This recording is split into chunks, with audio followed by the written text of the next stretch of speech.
Bhagavate Vasudevaya. Welcome to Radha Gopinath Temple on this most special holy celebration of Sri Gaur Purnima.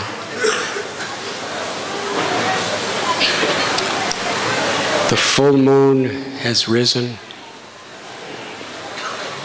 and the resplendent rays of the grace of Sri Caitanya Mahaprabhu are now spreading in all directions.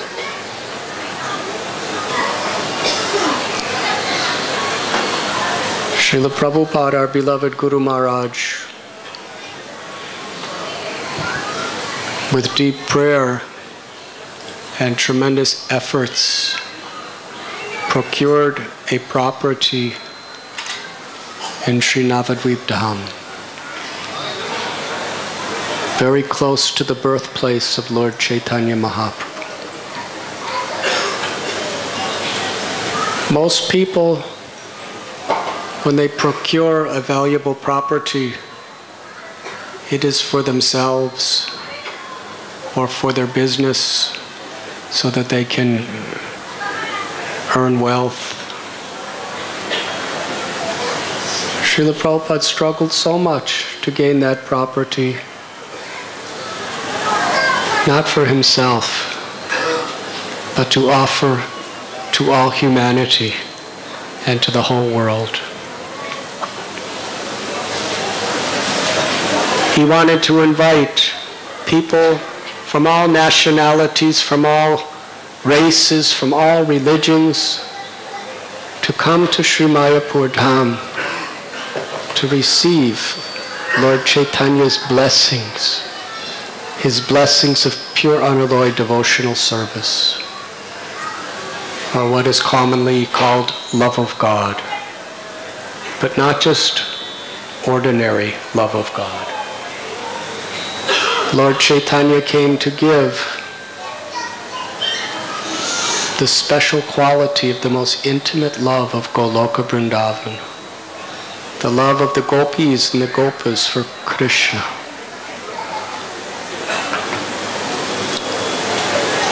Srila Prabhupada named the project Mayapur Chandrodaya Mandir. Lord Chaitanya Mahaprabhu is like the full moon who rose on this night from the ocean of the womb of Sachi Devi to give the light of love, to dispel all the darkness of ignorance and bestow the highest benediction of ecstatic love for Krishna upon the whole world. And it was this benediction that Srila Prabhupada was willing to risk his entire life and everything to give to the world.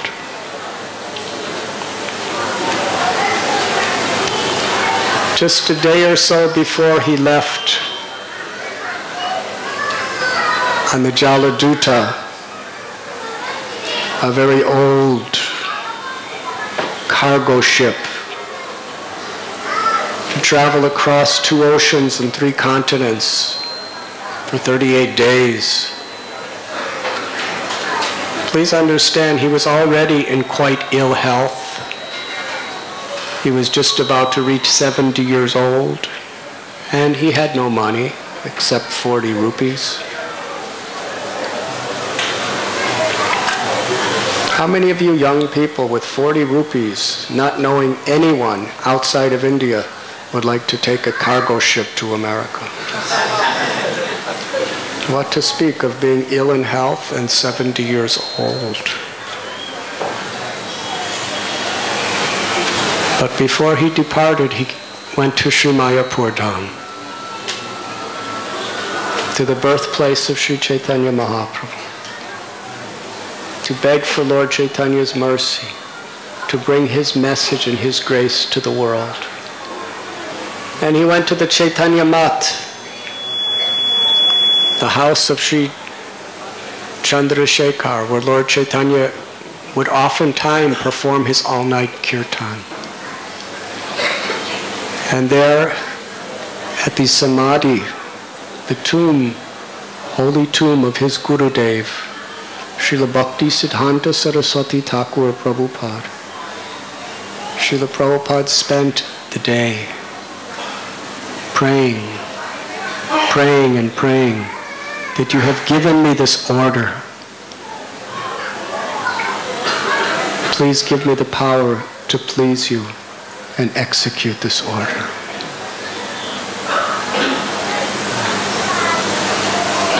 Srila Prabhupada took such a risk. Heart attacks, seasickness. When he reached New York, soon after he had a stroke. He had a return ticket, but he stayed. Despite everyone in India was discouraging him to go, and everyone was discouraging him to stay when he was there. But he wanted so much. The more he was in America, in the Western world, and the more he saw people mad after temporary material enjoyments, even in the name of religion, the more his heart was breaking with compassion. He didn't even know them on a material level, but he saw every living being as an eternal, pure spirit soul, a brother, a sister, a part of Krishna, and felt so deeply for everyone. And just a few years later, people from Africa, people from Europe, people from America were in Mayapur together under the soothing rays of the grace of Mayapur Chandra, the full moon of Lord Chaitanya's grace, singing and dancing and tasting the sweetness of Krishna.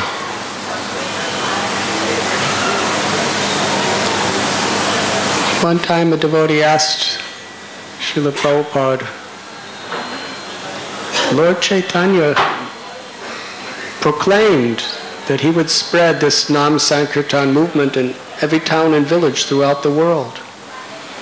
He's the supreme, all-powerful personality of Godhead. Why didn't he do it himself? Srila Prabhupada, in very deep humility, put his head down and said, he saved that work for us. He could have done it.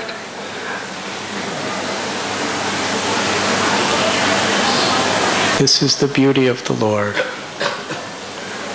In the Bhagavad Gita, we read, Krishna showed the universal form to Arjuna.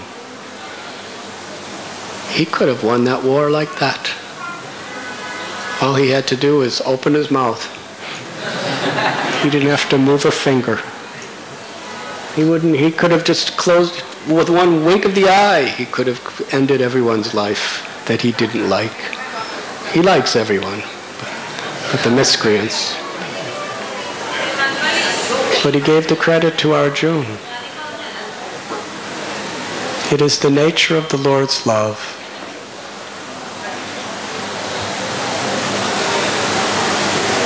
Ganga water from the Ganges, it's coming originally from the Karana ocean, which is coming from the body of the Lord. It's descending from the spiritual world, the abode of the Lord. It's washing the lotus feet of the Lord and becoming super extra purifying. And Tulsi leaves. Tulsi is an expansion of Krishna's internal pleasure potency, Brinda Devi. Her leaves are Krishna's energy. And yet Advaita Acharya, he's offering Ganges water and Tulsi leaves, what Krishna has sent to the world. Does Krishna need them? But because they were offered with love and devotion, the Lord said he was conquered by the offerings of Advaita. And on the basis of Advaita's love and devotion, conquering the Lord in the spiritual world, the Lord descended into this world. Just to show the nature of his love for his devotees. Our acharyas explain this is one of the greatest mysteries and one of the most ecstatic truths, that the all-powerful Lord is overpowered by the love of devotee. We read about Ishvara Puri. His service to his guru, Madhavendra Puri, was so simple, so menial, so humble.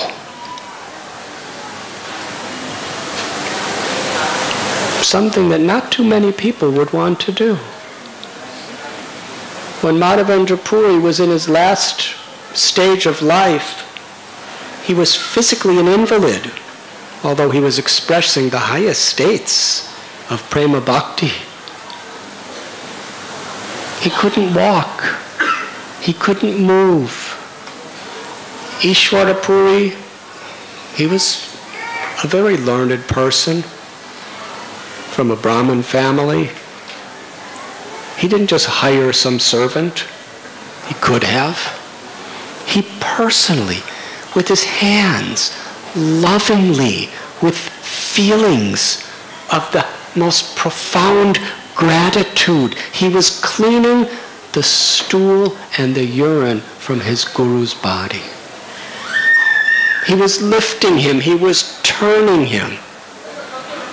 And he was constantly singing Krishna's names and speaking Krishna's glories to his Gurudev, thinking there's no one more fortunate in all creation than what I've been given. This simple, humble, menial service. It wasn't that he was out giving lectures to tens and millions of people.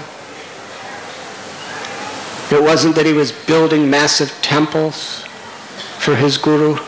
He was cleaning the stool and urine of his guru. He was cleaning his body, washing it with his own hands.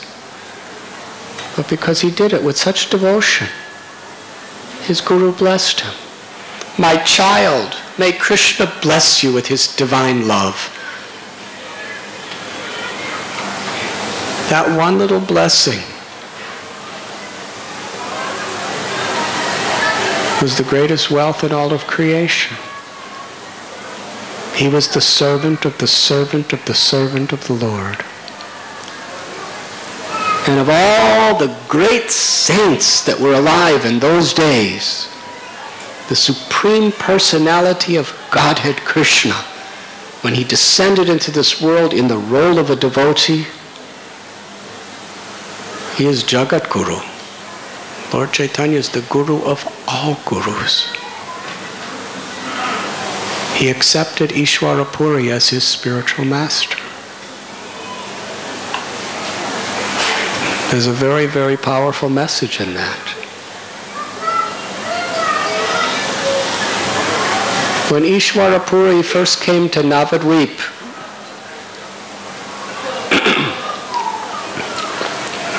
nobody recognized him. He was dressed in very, very humble, simple sadhu clothes. They were old, perhaps tattered. And he was so totally unassuming. He just appeared like any other beggar walking around. What to speak of offering him respect? Nobody offered him anything. They just considered him another one of these poor little beggars walking around, and he didn't want anything else. So unassuming. He didn't want anything for himself, he only wanted to serve others. And he came to the house of Advaitacharya, where Advaita was engaged in some puja. and just sat there and watched Advaita doing his puja. Advaita looked at him, thinking, who is that? Some Mayavadi? Who is that? He just looked like just a simple sadhu beggar. But something really struck Advaitacharya's house. This person, it feels in my heart that he is someone very special. Advaita kept staring at him. And Ishwarapuri was sitting. Mukunda Dutt, he understood something was happening here. So he began to sing a very sweet song about Krishna in Vrindavan. As soon as he started singing, Ishwarapuri, who was trying to contain his emotions, could not. Tears poured from his eyes like streaming rivers. His hair stood on end, he started to tremble, and he fell to the ground in ecstasy of love of Krishna. Because Krishna is none different than his name. Sri Radha is none different from her name. Param Vijayate Sri Krishna Sankirtan. The names of the Lord are the highest, most precious benediction in all creation. Golokera Premadana Harinam Sankirtan. The name of the Lord has descended from Goloka to bless the world. But Lord Chaitanya explained, we cannot understand that intellectually alone. With our intelligence, we can be convinced of it. But the only way to actually experience it, Trinadapi Sunichena Taror Ibasehishna. Amanina Manadena Kirtaniya Sadahari. When we are humble like a blade of grass, tolerant like a tree, offering all respect to others without sense of prestige ourselves, then we could taste the sweetness of the name, because Radharani, Krishna revealed themselves accordingly. Ishwarapuri was the perfect example of this verse, in the way he served his guru and in the way he interacted with devotees as well as the common people of society. He respected all but didn't expect anything in return. But when he heard the name sung by a pure devotee like Mukunda Dutt, his heart burst and overflooded with spiritual emotion.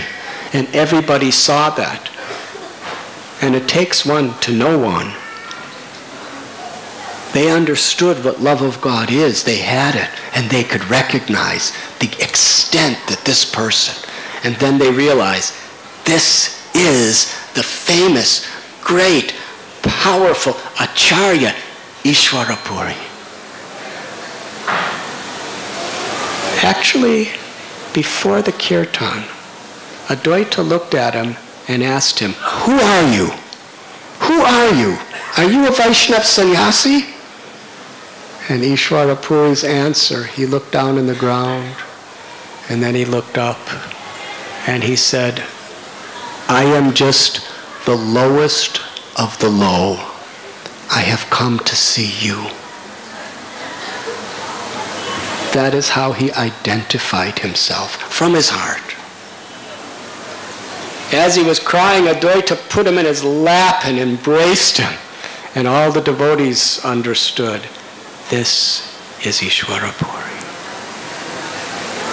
He stayed for several months in Navadvip. He was at the house of Gopinath Acharya. Gadadhar Pandit, who was Srimati Radharani herself, would every day spend hours studying under Ishwarapuri. Ishwarapuri had written a book called the Krishna Lilamrita, and he would read it to Gadadhar. One day, Lord Chaitanya, who was then Nimai Pandit, this is before he established the Sankirtan movement, he was the greatest scholar of all scholars. He appeared to be very arrogant in the sense that he would challenge the greatest pundits and the greatest academic professors in all the world to debate and totally destroy them. He was so clever. He would go to the Bhattacharyas, the Mishras, the Chakravartis, and the great, great pundits, and he would challenge them. And he would establish an argument and say, I dare you to try to defeat it. And they would try to defeat it, and then he would completely annihilate all of their arguments. And he said, so, what are you going to do? They said, your argument cannot be defeated. And then Lord Caitanya would defeat his own argument. And then he'd ask them, can you establish my original argument? And they tried, and he totally defeated that. Then he said, you can't do it? He said, it can't be reestablished. And then he would reestablish and then challenge them to defeat it. And usually, he was just a teenage boy at the time. And they were big, very learned, elderly gentlemen. They would either excuse themselves or run away. And when they would see him coming, they would hide. This was Nimai Pandit. He saw Ishwarapuri walking along the Ganga. And Ishwarapuri said, who are you? He said, my name, and one of Nimai's students said, this is Nimai Pandit. He said, oh, you are him. And Nimai said, please come to my house for prasad.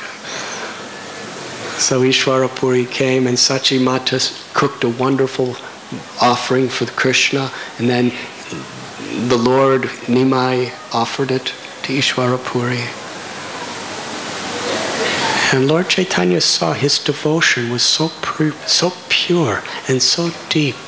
Ishwarapuri did not know who Lord Caitanya was. He thought he was just a boy. But every day, practically, Lord Caitanya would go to Gopinathacharya's house to hear Ishwarapuri speak, and he found such great pleasure. And one day Ishwarapuri said, I have written this book, but I think there are many mistakes in it. And you are a great scholar of Sanskrit and grammar. Will you correct my mistakes?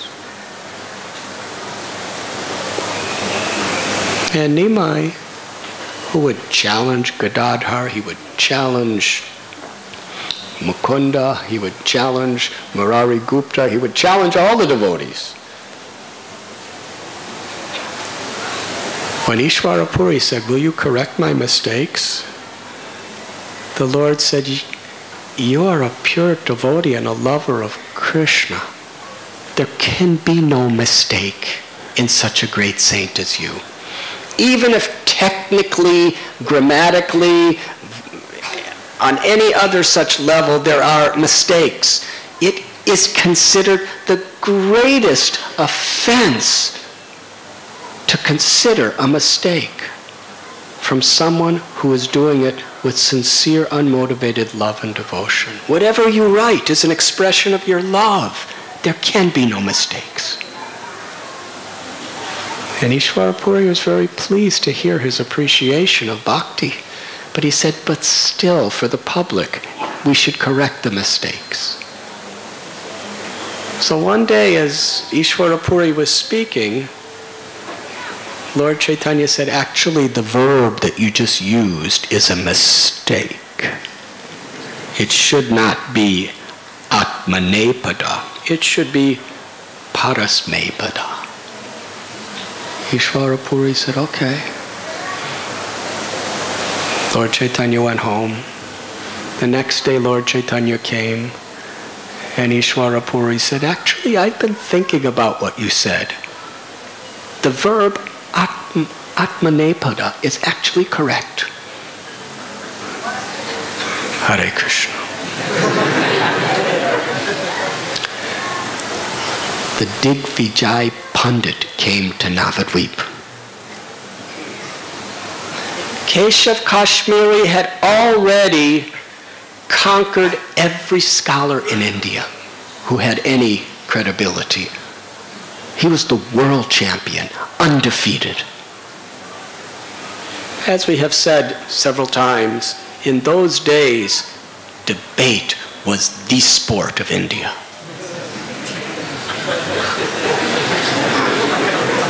Compared to a debate between Digvijay Pandit and someone else, nobody cared about the World Cup of cricket or any of that.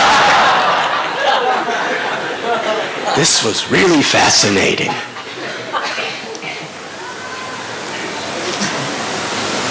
Digvijay Pandit, he had mastered Sanskrit, philosophy, logic to such an extent he had done lifetimes of puja to the goddess Saraswati. Every time he opened his mouth, goddess Saraswati moved his tongue. Who can defeat that? The goddess of learning, the goddess of wisdom. She was his favorite child. And he was so proud. There were elephants and palanquins and Brahmins chanting his glories everywhere he went. He would come into a town with an incredible procession of conch shells and horns and bands and learned scholars chanting mantras, and they were proclaiming, Digvijay Pandit has come to challenge anyone. And most scholars would just run away. He happened to see Nimai on the bank of the Ganga. It's a long story. And Nimai was so respectful to him. He said, oh, you are such a great scholar. And Digvijay Pandit, yes, of course. We have heard so many things about you. Yes, yes. How Mother Saraswati just manifests whenever you talk. Of course, of course. We are sitting on the bank of Mother Ganga. Could you compose a poem glorifying Mother Ganges? And Digvijay Pandit didn't even have to think about it. And he wasn't quoting something that had already been published. Instantly, he composed brand new original poetry, over 100 verses. It was so eloquent, full of alankar ornaments and meaning and feeling. It was brilliant. Nimai's students, their mouths were open, their eyes were wide, like, how could anybody do this? It was impossible, it was inhuman. It was superhuman. Beyond. Even the demigods can't do that. And after hearing it, everyone was awed. And Nimai said, that was very nice. Now please explain the positive qualities of it, and also explains the many mistakes that you made.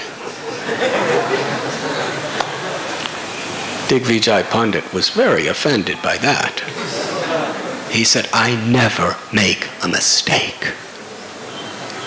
And Nimai said, well, what about this one? Or what about that one? And he pointed out certain contradictory statements that he made, which were so subtle that nobody on earth could possibly conceive of that. Now here's the Digvijay Pandit. A teenage boy has challenged him. And he was speechless. His tongue would not move. His brain went totally blank. He couldn't think, he couldn't speak, he couldn't move. He just stood there. And the children started laughing at him.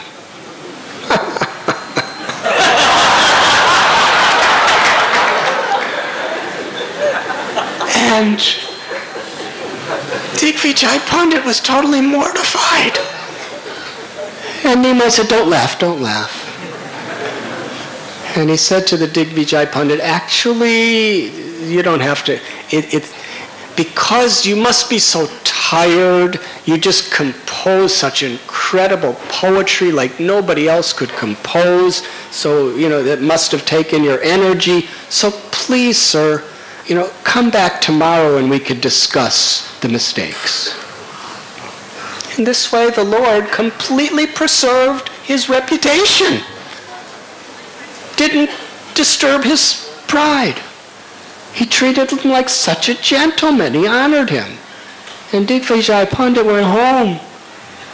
And he was, Goddess Saraswati, why?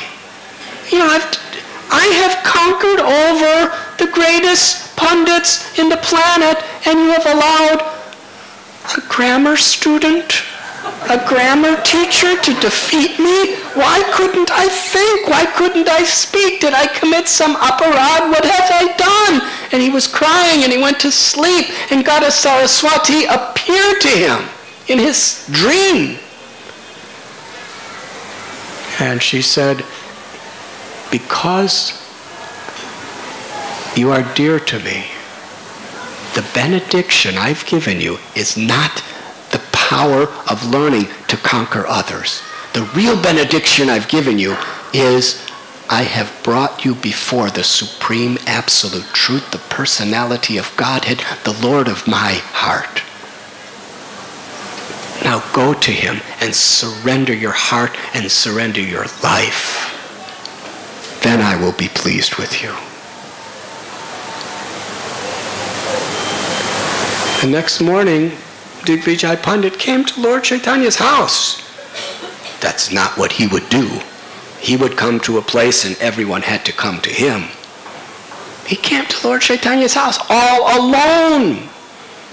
There wasn't any marching bands, there wasn't any chanting Brahmins, there wasn't any palanquin carriers or elephants. He came all alone in simple dress. And he offered his Dandavat pranams to Lord Chaitanya. And Lord Chaitanya said, what are you doing? He said, do you know how I could understand you are the Supreme Lord? Because my arrogance and pride is like a massive mountain. If anyone would have crushed it, I would have died. But you totally defeated me while giving me such respect and honor that you did not disturb me. Therefore, I surrender to you. And Lord Chaitanya very lovingly told him the purpose of all knowledge is to awaken love for Krishna in the heart. And Digvijay Pandit left without saying anything to anyone and became a sadhu and a pure devotee. So Lord Chaitanya Mahaprabhu had already defeated every scholar in Navadvip, and he had defeated the Digvijay Pandit. He's all-knowing. He's the author. Vedaishcha Saravera Hameva Vedyo. He's the author of all the Vedas. The knower of Vedanta. And yet, he was willing to accept intellectual defeat from Ishvarapuri. Why? Because he is conquered by the love of his devotee. We read in Chaitanya Charitamrita, Chaitanya Bhagavat, how Lord Sri Chaitanya Mahaprabhu instructed the common pious people of Navadvip how to chant this 32-syllable, 16-word Maha Mantra, Hare Krishna, Hare Krishna, Krishna Krishna, Hare Hare, Hare Ram, Ram Ram, Hare.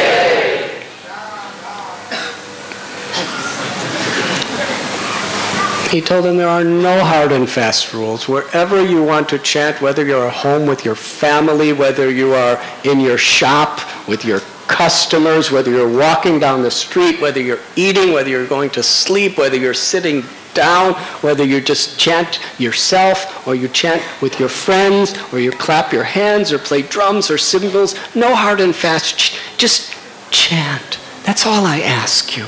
Take the name of Krishna. And soon hundreds of people and thousands of people started chanting, and the Chand Kazi, who was the ruler, the Chand Kazi hated Hindus. He proclaimed a law against any public demonstration of any Hindu ritual, especially the chanting of the Lord's names. And he had armies, and he had an arsenal. And when he found out people were chanting, he sent soldiers to beat them, to plunder them, to imprison them. He was really persecuting. And when Nimai heard about this, he told everyone, "Do not fear. Tonight I will lead the kirtan to Chand Kazi's house. Let us see what he does to me. Today I will bring about a monsoon rainstorm of ecstatic love of God through the chanting of the holy names. And I will stand right at Chand Kazi's door like death personified. Bring a torch and follow me."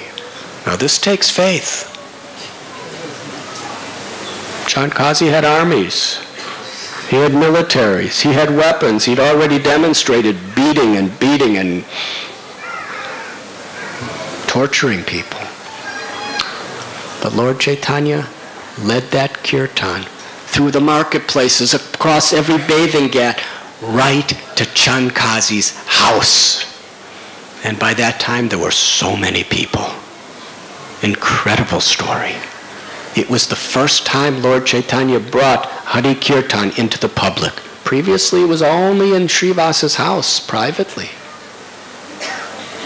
And the Chand Kazi, when he saw the influence of Lord Chaitanya, he's attracted hundreds and thousands of people, and they're all loudly chanting the names, and they're all surrounding my house. Chand Kazi, he hid. Lord Chaitanya went right to his door and said, "Where is your Kazi?" And the Kazi came down. He said, "Why, I'm a guest at your house. Why have you not greeted me?" He says, "You appear very angry." And later on in the discussion, he explained to him how the night before the Lord appeared to him in a half-man, half-lion form and was about to tear the Kazi apart. And the Kazi understood, "You are Almighty Allah. You are Krishna. You are Ram. You are the absolute truth. You are the God of all gods. You are the one supreme being. I surrender to you. And I proclaim anyone whoever rules this kingdom of Navadvip on my behalf for all generations will completely support and facilitate the congregational chanting of your holy name."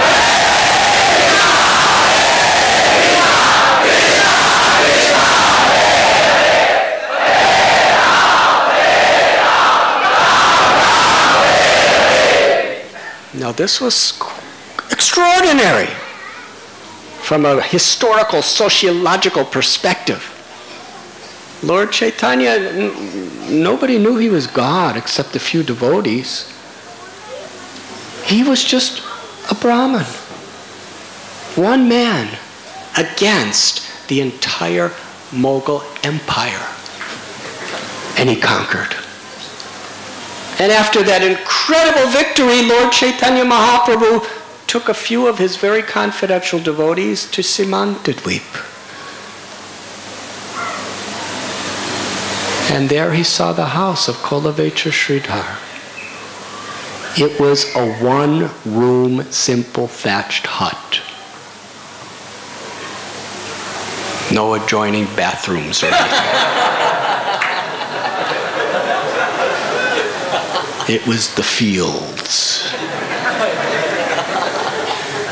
There was no furniture, not a single chair or desk or box. Everything was just on the floor. And there was nothing on the floor because he didn't have anything.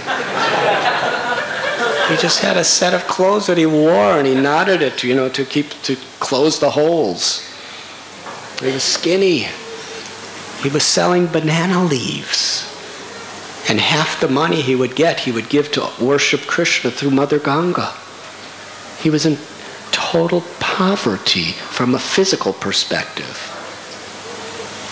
And Lord Chaitanya saw that leaky-roofed little thatched straw one-room hut. And he saw that outside the door there was a very old, dented, broken iron water pot that Kultivachar Sridhar used for every possible purpose of cleaning and this and that and drinking.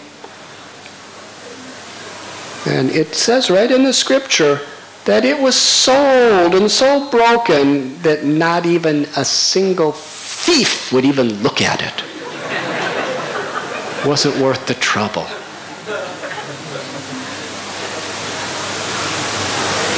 And Lord Chaitanya saw that water pot and walked right over to it and picked it up to drink the water.